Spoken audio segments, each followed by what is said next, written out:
नमस्कार साथियों, एक बार आप सभी का फिर से बहुत बहुत स्वागत है आप सभी के अपने यूट्यूब चैनल डैया गुरुजी पर।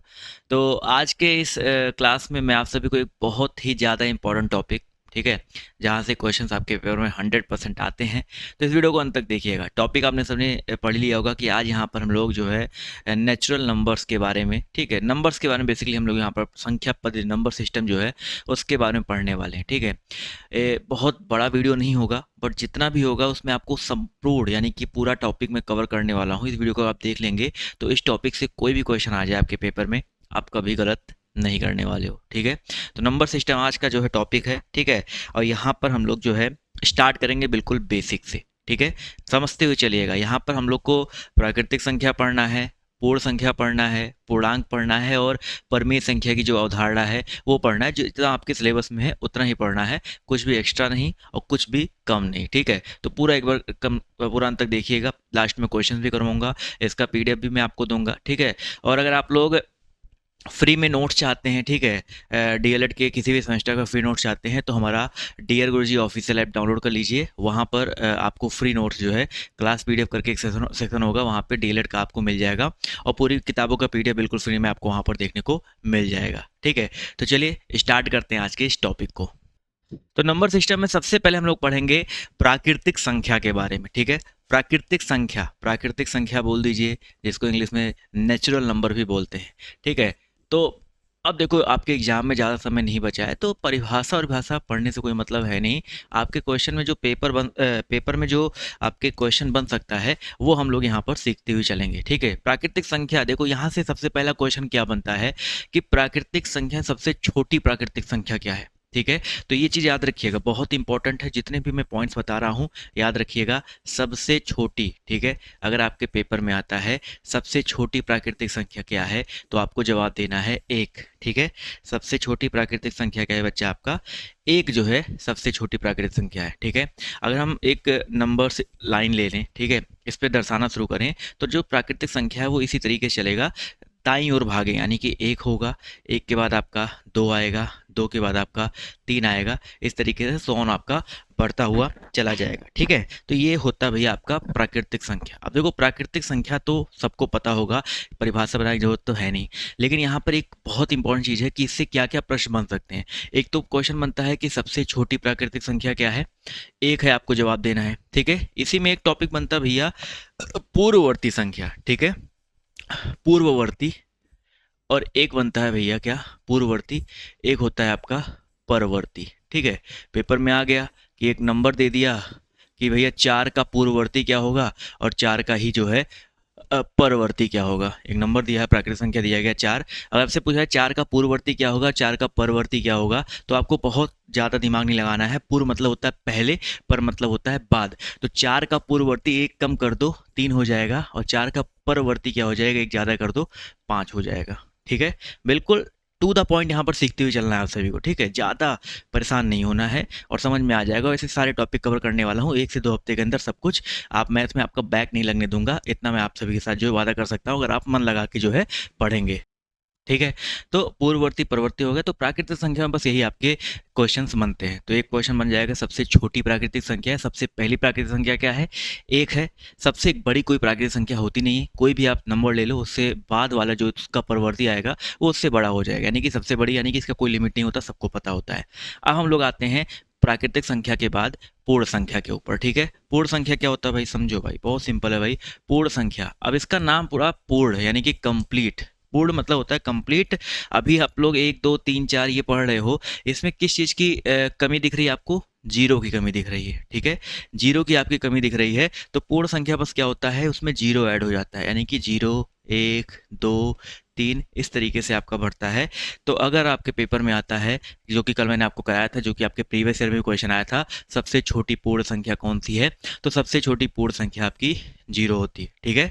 सबसे छोटी पूर्ण संख्या आपकी क्या होती है, जीरो होती है। तो प्राकृतिक और पूर्ण में बस इतना अंतर है, प्राकृतिक संख्या जो सबसे छोटी वो एक होती है, और पूर्ण संख्या जो होती है सबसे छोटी वो आपकी जीरो होती है। क्लियर है? कोई समस्या? ठीक है, आगे बढ़ते हुए चलते हैं, सब कुछ एक एक पॉइंट यहाँ पर क्लियर करेंगे और छोटे छोटे जो है पार्टों में क्लियर करते हुए चलेंगे।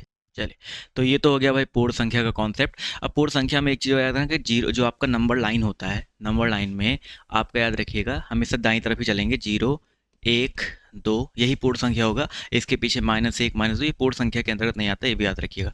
सबसे छोटी पूर्ण संख्या 0 है, सबसे बड़ी निर्धारित नहीं की जा सकती, कोई भी आपका बढ़ता हुआ जा सकता है। ठीक है, पूर्ण संख्या के बाद आपके कॉन्सेप्ट पे आते हैं भैया पूर्णांक के बारे में। ठीक है, पूर्णांक क्या होता है? पूर्णांक, ठीक है। अब अगर हम पूर्णांक की बात करते हैं तो पूर्णांक बस यही है, आपने परिमेय आपने आपने प्राकृतिक संख्या पढ़ा, आपने आपने पूर्ण संख्या पढ़ा। अब पूर्णांक क्या होता है, इसी नंबर लाइन से समझते हुए चलेंगे। जो पूर्णांक होता है, जैसे आपने 0 1 2 दाईं तरफ तो आप देखते हुए चल रहे हैं, बाईं तरफ आ जाएंगे -1 -2 -3, ये पूर्ण अंक हैं। ठीक है, पूर्ण अंक में एक और चीज़ होता है कि पूर्ण अंक कभी जो है ये नहीं होता है कि 3/2 ये आपका पूर्ण अंक नहीं होता है। ठीक है, ये भी याद रखिएगा, ये आपका पूर्ण अंक नहीं होता है। बस पूर्ण अंक में ये आपका देखो पहले पूरी पूरी संख्या होती है और -1 -2 मतलब माइनस में भी होता है। ठीक है, जीरो के इधर जो होती हैं उनको धन पूर्णांक बोलते हैं और जीरो के जो बाईं साइड होती हैं उनको ऋण पूर्णांक या ऋणात्मक पूर्णांक जो है हम लोग बोलते हैं। ठीक है, इनको जोड़ना घटाना बहुत कठिन है नहीं, आप सभी को आई होप पता होगा। ठीक है, कभी कभी आ जाता है बट ये समझो भैया, जैसे अगर हम लोग 3 में 5 जोड़ते हैं तो सबको पता है 8 होता है। गलती यहाँ पर लोग क्या कर देते हैं कुछ लोग कि अगर 3 - 5 दिया जाए तो क्या उत्तर आएगा भाई? 3 में से 5 घटाएंगे तो आप कहोगे 5 में 3 घटाएं 2 आ रहा है, लेकिन जो बड़ी संख्या वाली होगी हमेशा वही लगेगा, तो आपका उत्तर क्या आएगा? -2 आएगा। तो ये होता है पूर्णांक का कॉन्सेप्ट, इसमें धन पूर्णांक होता है और आपका ऋण पूर्णांक होता है। ठीक है, अभी क्वेश्चंस करवाएंगे तो आपको समझ में आएगा कि कैसे क्वेश्चन बनते हैं। बेसिक बहुत ज़्यादा क्लियर करने वाली चीज़ें इसमें है नहीं वैसे कि आपको बहुत ज़्यादा दिमाग लगाना पड़े, बट चीज़ें मैं क्लियर करता हूँ, आप सभी का चल रहा हूँ। पूर्णांक से कुछ हम लोग पूर्णांक से कुछ पॉइंट देख लेते हैं कि क्या क्या क्वेश्चन बन सकते हैं। एक तो आपने पूर्णांक के बारे में पढ़ लिया, अब देखो पूर्णांक में क्या पॉइंट बन सकते हैं पेपर में कि जीरो के दाईं तरफ जितनी भी संख्याएं होती हैं वो धन पूर्णांक, जीरो के बाईं तरफ ऋण पूर्णांक। जीरो के जो मतलब जो धन पूर्णांक संख्याएं होती हैं वो जीरो से बड़ी होती हैं। ठीक है, और जो ऋण पूर्णांक संख्याएं होती हैं वो जीरो से छोटी होती है। ठीक है, कई बार आपके पेपर में बहुत छोटा सा क्वेश्चन आता है। ठीक है, आपको लगता होगा बहुत इजी चीज़ है, बट पेपर में वो चीज़ भूल जाते हैं, गलती करके आते हैं। पेपर में आता है निरपेक्ष मान। ठीक है, आपसे कोई पूर्णांक दे देगा -5, ठीक है, -5 है, आपसे पूछ लेगा कि इस -5 का निरपेक्ष मान बताओ, तो हमेशा याद रखिएगा किसी भी पूर्णांक का निरपेक्ष मान हमेशा धनात्मक होता है, बस और कुछ नहीं। -5 का निरपेक्ष मान जो है आपका ये निरपेक्ष, ये आपका ये लग जाएगा, मोड लग जाएगा, ये आपका 5 आ जाएगा। +5 का भी आपका 5 ही होगा। समझ में आ गया? तो अगर आपका किसी भी पूर्णांक का निरपेक्ष मान पूछे तो आपको बस उसको धन में बना देना, धन पूर्णांक में जो है परिवर्तित कर देना है। ठीक है, तो पूर्णांक वाला टॉपिक आई होप क्लियर हो रहा होगा। ठीक है, अब यहाँ पर एक टॉपिक और बचता है भैया, क्या भाई? जिसको बोलते हैं हम लोग परिमेय संख्या। ठीक है, अब परिमेय संख्या क्या है? परिमेय संख्या की अगर हम बात करते हैं तो बस इसका ये लास्ट टॉपिक है, उसके बाद क्वेश्चंस करेंगे, आपको समझ में आ जाएगा। परिमेय संख्या की बात करते हैं तो परिमेय संख्या देखो, जैसे आपने 1 2 3 4 ये पढ़ लो, ये पूर्ण संख्याएं हैं। ठीक है, परिमेय संख्या क्या होता है? जैसे आपका ये 1/2 हो गया, ठीक है, 2/3 हो गया, 4/5 हो गया, माइनस में भी अगर हो गया -1/3 हो गया, तो ये सब परिमेय संख्याएं होती हैं। ठीक है, परिमेय संख्या आप लोग देख करके बता सकते हो कि ये परिमेय संख्या है। ठीक है, इसमें कोई समस्या आपकी होने वाली है नहीं। अगर मैं लिखा हूँ 2/2, ठीक है, 2/2 तो ये भी परिमेय संख्या है। यानी कि हम एक चीज़ कह सकते हैं कि अगर आपसे पूछा जाए 1 2 3 क्या ये परिमेय संख्या इनको कह सकते हैं? तो बिल्कुल कह सकते हो। ठीक है, यानी कि जितनी प्राकृतिक संख्या, जितनी पूर्ण संख्या, जितनी पूर्णांक होती हैं वो परिमेय संख्या होती है। ठीक है, यानी कि सभी प्राकृतिक संख्याएं, सभी पूर्ण संख्याएं, सभी पूर्णांक परिमेय संख्या हो सकते हैं, लेकिन सभी परिमेय संख्याएं पूर्ण संख्या नहीं, परिमेय संख्या या पूर्ण संख्या आपकी नहीं हो सकती। क्यों? क्योंकि जैसे 2/2 आपका परिमेय संख्या है, लेकिन इसको काट करके देखो 1 लिख सकते हो ना, तो ये आपका एक प्रकार से देखा जाए तो क्या है, एक आपका पूर्ण संख्या भी है या प्राकृतिक संख्या भी है। तो समझ में आ गया भाई? ठीक है, ये चीज़ आपका प्राकृतिक और पूर्ण वाले में भी आपका लागू होता है, तो ये चीज़ समझिएगा। तो ये चीज़ आपके पेपर में आता है, क्या 1 2 3 ऐसे लिखा है तो ये क्या सिर्फ पूर्ण संख्या ही है? नहीं भाई, ये पूर्ण संख्या भी कहेंगे इनको। ठीक है, इनको प्राकृतिक संख्या भी कह सकते हैं और इनको हम लोग परिमेय संख्या भी कह सकते हैं। लेकिन 1/2 ये सिर्फ आपका परिमेय संख्या होगा, 2/3 ये सिर्फ आपका परिमेय संख्या होगा। परिमेय संख्या में क्वेश्चन आपके पेपर में क्या बनते हैं कि जैसे आपको 2 दे दिया जाए, संख्या 1/2 दिया गया है, 1/3 दिया गया है, आपसे पूछा जाए इसमें बड़ा कौन है, इसमें छोटा कौन है? ठीक है, इसमें बड़ा कौन है, इसमें छोटा कौन है? तो एक सिंपल सा लॉजिक क्या है, चाहे आप भाग दे करके निकाल सकते हो, या दूसरा लॉजिक क्या है भाई, देखो दूसरा लॉजिक यहाँ पर काम करता है, इनके जो जिसको अंश है ये हर है, अंश बटे हर में होते हैं। अंश और हर को में जो है हर को हमेशा बराबर कर लो। अगर आपने हर को बराबर कर लिया तो आप लोग छोटा बड़ा जो है बता सकते हैं, ठीक है। जैसे 1/2 1/3 है तो यहाँ पर 2 और 3 का एलसीएम निकालिए, आपका हो जाएगा 6, ठीक है। 2 तिहाई 6 होता है तो इसको हो जाएगा 2 और 3 का एलसीएम आ गया 6। तब देखो 2 तिहाई 6 यहाँ पर 3 कर देंगे, ठीक है। इसमें क्या हो जाएगा, नीचे अगर 6 करेंगे 3 दूनी 6, यहाँ पर 2 हो जाएगा। अब बताओ नीचे हर बराबर है तो ऊपर हम लोग को सिर्फ अंश देखना है, अंश में 3 बड़ा है या 2 बड़ा है, बताओ भाई। 3 बड़ा है कि 2 बड़ा है, आप कहोगे 3 बड़ा है तो ये वाली जो संख्या है आपकी बड़ी हो जाएगी, ठीक है। और ये वाली संख्या जो आपकी हो जाएगी छोटी हो जाएगी, ठीक है। अब अभी और क्वेश्चंस पढ़ोगे समझोगे तो समझ में आएगा कि इस अंश को हर को बराबर कैसे करते हैं, ठीक है। फॉर एग्जांपल मैं एक और क्वेश्चन लेकर के देखता हूँ यहाँ पर, ठीक है, ध्यान से देखते हुए चलिएगा। एक और क्वेश्चन लेता हूँ कि यहाँ पर दिया गया है 2/3, 4/5,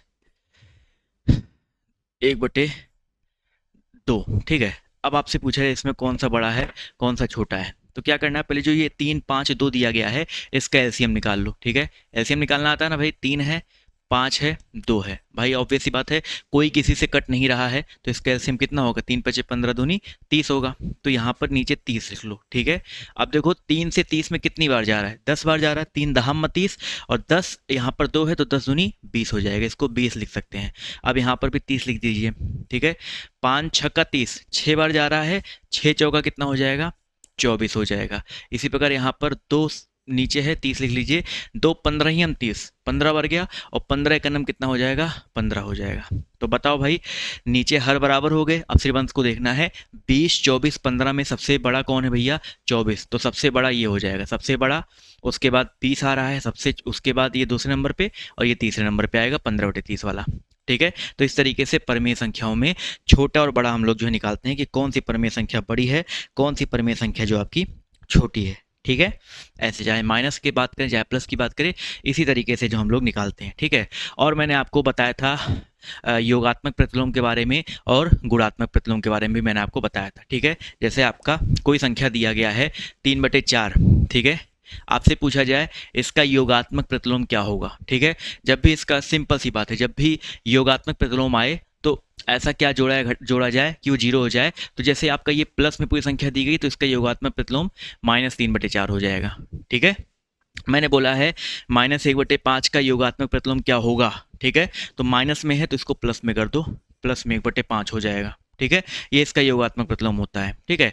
मैं बोलूं ठीक है 3/4 का गुणात्मक प्रतिलोम क्या होगा, तो 3/4 का गुणात्मक प्रतिलोम इसी को उल्टा कर दो, 3/4 है 4/3 हो जाएगा, इसका ये गुणात्मक प्रतिलोम होता है। योगात्मक प्रतिलोम क्या होता है कि ऐसा क्या जोड़ा जाए कि शून्य आ जाए उत्तर। गुणात्मक प्रतिलोम क्या होता है कि ऐसा किससे गुणा किया जाए कि उत्तर कट करके आपका 1 आ जाए। तो ये तो मैंने कल भी आपको बताया था योगात्मक प्रतिलोम क्या होता है और आपका गुणात्मक प्रतिलोम क्या होता है। इसमें तो कोई गलती आप लोग आई होप नहीं करोगे भाई, ठीक है। छोटा बड़ा मैंने आपको बता दिया, योगात्मक प्रतिलोम बता दिया मैंने आपको। अब क्वेश्चन जो है यहाँ पर देखते हुए चलते हैं, ठीक है। क्वेश्चन आपके पेपर में जो है कैसे कैसे आते हैं देखते हुए चलिएगा भाई, ठीक है। देखिए आपके यहाँ पर पेपर में क्वेश्चन दिया गया है, निम्नलिखित में से प्राकृतिक संख्याओं को जो है छांटते हुए चलिए भैया। प्राकृतिक संख्या छांटना है, क्या 0 प्राकृतिक संख्या है, नहीं, क्योंकि 0 एक पूर्ण संख्या है तो ये नहीं है भैया। 353 प्राकृतिक संख्या है, बिल्कुल सही बात है। 765 प्राकृतिक संख्या है, बिल्कुल आपका ये सही बात है भैया, ठीक है। लेकिन 3 सही 1/4, 4 3 12 ये तो होगा नहीं। -7/8 ये भी नहीं होगा, 2 से 3/4 ये भी नहीं होगा। तो यहाँ पर कह सकते हैं 353 और 765 आपका जो है प्राकृतिक संख्या की श्रेणी में आता है, ठीक है। समझ में आ गया, जो आपका दिया गया है 353 और 765 यही जो है प्राकृतिक संख्या में आएगा, जबकि 0 तो है नहीं क्योंकि 0 आपका एक पूर्ण संख्या है। 0 पूर्ण में आता है, प्राकृतिक में नहीं आता है, ठीक है। क्लियर है। अगला यहाँ पर देखिए क्या कह रहा है, यहाँ पर आपको पूर्ण संख्या छांटते हुए चलना है। पूर्ण संख्या देखो सिंपल सी बात है, ये पूर्ण संख्या है, 252 भी आपका पूर्ण संख्या है, माइनस लग गया नहीं होगा। मैंने आपको बताया था माइनस वाला आ गया तो पूर्णांक में आएगा, ऋण पूर्णांक में आएगा, ये तो होगा नहीं। 2 से 1/18 ये भी नहीं होगा, 18 होगा, 35 होगा, -37 नहीं होगा। यानी कि 762 पूर्ण संख्या है, 252 पूर्ण संख्या है, 18 पूर्ण संख्या है और आपका 35 35 आपका जो है पूर्ण संख्या हो जाएगा। क्लियर है, यस और नो। चलिए भाई क्लियर होना चाहिए, कोई समस्या कोई दिक्कत जो है यहाँ पर आप सभी को होनी नहीं चाहिए, ठीक है। चलिए अगला क्वेश्चन देखिए। परिमेय के बाद आप परिमेय थोड़ा सा रह गया, परिमेय भी क्वेश्चन में क्लियर हो जाएगा, ठीक है। पूर्णांक को छाटते हुए चलना है यहाँ पर। पूर्णांक मैंने आपको बताया था, पूर्णांक में माइनस प्लस दोनों होते हैं, ठीक है। जैसे ये भी आपका पूर्णांक है, ये भी पूर्णांक है, ये भी पूर्णांक है, लेकिन ये नहीं होगा क्योंकि दशमलव लग गया। दशमलव यानी कि परिमेय संख्या में आ गया। दशमलव मैंने आपको बताया था ना, वो आपका ना तो पूर्णांक होता है, ना तो पूर्ण होता है, ना तो प्राकृतिक होता है, ठीक है। 307 ये भी नहीं होगा। जीरो आपका आता ही आता है पूर्णांक में। पूर्णांक में आपका जीरो के उधर भी आते हैं, जीरो के इधर भी आते हैं, जीरो भी आता है। तो ऐसे क्वेश्चंस बनते हैं भाई, देख लो यहाँ पर आपका मूल्यांकन हो रहा है, समझते हुए चलिएगा, ठीक है। तो आपका ये हो जाएगा क्या, 4002 माइनस 3602, ठीक है, 799, ये सब आपके हो जाएंगे पूर्णांक संख्या के अंतर्गत, ठीक है। अगला यहाँ पर क्वेश्चन देखिए क्या कह रहा है। अब यहाँ पर देखो अंडर रूट लग गया, ठीक है। यहाँ पर परिमेय संख्या जो है बताते हुए चलना है। तो ये मैंने बताया था, जब अंडर रूट लग जाए तो ये आपका अगर उसका वर्गमूल नहीं निकल रहा है, ठीक है, बेसिक चीज़ है, वर्गमूल नहीं निकल रहा है। जैसे मैं बोलूँ अंडर रूट 25, ठीक है, अंडर रूट 25 इसका तो निकाल सकते हो, 5 आएगा, तो ये आपका तो हो जाएगा भैया, किसके अंतर्गत, आपका परिमेय के अंतर्गत आ जाएगा या पूर्ण के अंतर्गत आ जाएगा। लेकिन ये अंडर रूट 3 दिया है, अंडर रूट 2 दिया है, ठीक है, ये आपका जो है इसके अंतर्गत नहीं आता है, ठीक है। चलिए भाई 1 मिनट पानी पी लेते हैं। चलिए, तो यहाँ पर अंडर रूट में होता है, ये तो आपका होगा नहीं परिमेय संख्या के अंतर्गत। 7 मैंने आपको बताया था, ये आपका परिमेय संख्या हो सकता है, 7/1 इसको लिख सकते हो। 0 भी हो सकता है क्योंकि 0/1 लिखा जा सकता है, ठीक है। 305 भी होगा, ठीक है, 2.333 भी आपका हो जाएगा। तो ये आपकी जो है किस में आ जाएंगी भैया, परिमेय संख्याओं में आ जाएगा। 7 0 305 2.333, अगर वो डॉट डॉट डॉट आगे लगता चला था कोई दिक्कत नहीं था, ठीक है। तो ये आपका हो जाएगा कौन सा, यहाँ पर पहला दूसरा आपका जो है छूट जाएगा और सारे आपके परिमेय संख्याओं के अंतर्गत आ जाएंगे। क्लियर है। अगला यहाँ पर देखा पूछा गया है, निम्नलिखित संख्याओं में से प्राकृतिक संख्या कौन सी नहीं है। मैंने आपको बताया था प्राकृतिक संख्या में क्या नहीं आता है, 0 है, 1 है, 2 है, 81 है। तो 1 प्राकृतिक संख्या है, 2 प्राकृतिक संख्या है, 81 भी है। 0 नहीं होगा क्योंकि 0 आपका प्राकृतिक में नहीं आता है, पूर्ण संख्या में आता है या पूर्णांक में आता है, ठीक है। तो 0 आपका जो दिया गया आपका यहाँ पर करेक्ट हो जाएगा। क्लियर है। चलिए भाई, कितने लोग चाहते हैं कि ये तो चल ही रहा है, मैं बीच बीच में ऐसे एक लंबी क्लास दे रहा हूँ, कितने लोग चाहते हैं कि जो सीरीज़ आती है सेकेंड सेमेस्टर की जो सीरीज़ है वो सॉल्व करवाया जाए। अगर आप लोग की डिमांड है तो वो भी सॉल्व करवाई जाएगी, ठीक है। अगला यहाँ पर देखिए क्या कह रहा है, निम्नलिखित संख्याओं में से पूर्ण संख्या जो है ढूंढते हुए चलो भैया। 0 पूर्ण संख्या है, बिल्कुल सही बात है, यही पूर्ण संख्या है। -1 पूर्णांक हो जाएगा, अंडर रूट 2 अपरिमेय संख्या हो जाएगा, इनमें से कोई नहीं तो है नहीं भाई। तो आपका जो ए वाला दिया गया, ऑप्शन नंबर फर्स्ट वाला उत्तर दिया गया है, ये आपका पूर्ण संख्या के अंतर्गत जो है आपका आ जाएगा, ठीक है। अगला देखो आपसे कह रहा है, निम्नलिखित संख्याओं में से पूर्णांक कौन सा नहीं है। कौन सा पूर्णांक नहीं है, देखो 325 भी आपका पूर्णांक है, 100 भी पूर्णांक है, 0 भी है, ठीक है, सारे पूर्णांक है भैया। तो आपका 4 वाला उत्तर कर, इनमें से कोई नहीं, उत्तर आपका कोई भी सही नहीं होगा। तो 4 वाला उत्तर आपका यहाँ पर जो है करेक्ट हो जाएगा, ठीक है। समझ में आया तो एक लाइक की संख्या बढ़ाते हुए चलिएगा। अगला क्वेश्चन देखिए आपसे कह रहा है, निम्नलिखित संख्याओं में से परिमेय संख्या कौन सा नहीं है भैया। परिमेय संख्या कौन सा नहीं है, देखो भाई परिमेय संख्या है, देखो अंडर रूट 4 है, इसको तोड़ोगे 2 आ जाएगा, तो परिमेय संख्या है। 0 भी है, ठीक है, 2 भी है। अंडर रूट 2 की बात करते हैं तो इसका वर्गमूल नहीं निकाल सकते हो, अंडर रूट 2 का वर्गमूल नहीं निकाल सकते हो, तो ये साथियों परिमेय संख्या के अंतर्गत नहीं आएगा, ठीक है। ऑप्शन नंबर जितने लोगों ने यहाँ पर ए जवाब दिया है वो लोग आपके यहाँ पर जो है करेक्ट हो जाएंगे। क्लियर है। चलिए भाई, अगला क्वेश्चन देखिए आपसे यहाँ पर कह रहा है, ध्यान से देखिएगा, बताते हुए चलिएगा कि निम्नलिखित कथनों में से कौन सा जो है सत्य कथन है, ठीक है। चारों सभी पूर्ण संख्याएं, देखो अभी मैंने इसके बारे में बताया था भी, सभी पूर्ण संख्याएं पूर्ण संख्या होती है, बिल्कुल सही बात है, वो तो वही सेम चीज कहा गया है। सभी प्राकृतिक संख्याएं प्राकृत संख्या होती है, ऑब्वियस सी बात है, ये तो सही है भाई। कौन सा कथन जो है सत्य है, ये भी सत्य है भैया, ठीक है। उसके बाद कह रहा है कि परमेय संख्या सदैव प्राकृतिक संख्या होती है, नहीं भाई, ये आपका कथन आपका असत्य हो जाएगा। परमेय संख्या सदैव प्राकृतिक संख्या होती है, नहीं भाई, परमेय संख्या सदैव नहीं होती, कुछ कुछ होती हैं, जैसे 4/1 है, 5/5 4 है, 5 है, 6 है, ये सब परमेय संख्या है, लेकिन सारी परमेय संख्या नहीं होती है, सारी प्राकृतिक संख्या परमेय संख्या हो सकती है। पूर्णांक सदैव पूर्ण संख्या होता है, ये भी गलत है भाई, पूर्णांक सदैव पूर्ण संख्या नहीं होगा, पूर्ण संख्याएं पूर्णांक हो सकती हैं, ठीक है, क्योंकि पूर्णांक में आपका माइनस वाला भी आता है जो कि पूर्ण संख्या में माइनस नहीं होता है। तो तीसरा चौथा आपका यहाँ पर गलत हो जाएगा, ठीक है। अगला पॉइंट आपका यहाँ पर देखिए, पूर्ण संख्या 500 की क्रमागत संख्या होगी, ठीक है, क्रमागत संख्या पूछा गया है, ठीक है। क्रमागत मतलब होता है, जो मैंने आपको परवर्ती बताया था उसी को क्रमागत भी बोलते हैं, यानी कि 500 के जस्ट बाद क्या आएगी, ठीक है, 500 के जस्ट बाद क्या आएगा, 501 आ जाएगा, ठीक है। क्रमागत आगे होता है, याद रखिएगा। तो 500 के बाद क्या आएगा, 501 आ जाएगा पूर्ण संख्या, 500 के बाद क्रमागत आपका 501 हो जाएगा, ठीक है। छोटा सा टॉपिक था, बट यहाँ से क्वेश्चन आप ऑब्वियस सी बात है, बहुविकल्प में भी बनते हैं क्वेश्चन, अति लघुत्तरीय में भी बनेंगे आपके, और लघुत्तरीय में भी आपको देखने को मिलेगा। तो परेशान नहीं होना, ऐसे छोटे छोटे जितने टॉपिक्स हैं, ठीक है, मैं आपको एक बार टॉपिक्स यहाँ पर जो है बता ही देता हूँ भैया, ठीक है। यहाँ पर जितने भी आपके टॉपिक्स हैं, ठीक है, ये आपके टॉपिक्स हैं भाई, टोटल आपके यहाँ पर 13 टॉपिक्स हैं, ठीक है, जहाँ पर 3 अंकों की संख्या का लासा मासा, ठीक है, व्यंजन व्यंजक का जोड़ घटाव हो गया, त्रिभुज हो गया, सर्वांग समता समरूपता हो गया, क्षेत्रफल हो गया, रेखीय समीकरण हो गया, जो भी आपके 13 टॉपिक है, आपके में 13 दिन यानी कि 2 हफ्ता मैंने बोला था खत्म हो जाएगा, ठीक है। तो बस आप लोग को डेली बेसिस पर जुड़े रहना है, और बीच बीच में मैं आप सभी को क्या भी करवाऊंगा, वो आपकी सीरीज भी करवाऊंगा, ठीक है। तो अगर आपको ये वीडियो पसंद आए तो वीडियो को लाइक और शेयर जो है करना मत भूलिएगा, और कम अपने जो साथी दोस्त हैं उनके पास तक पहुंचाओ, जिससे थोड़ा सा मुझे भी मोटिवेशन मिल सके। धन्यवाद सेशन में जुड़ने के लिए।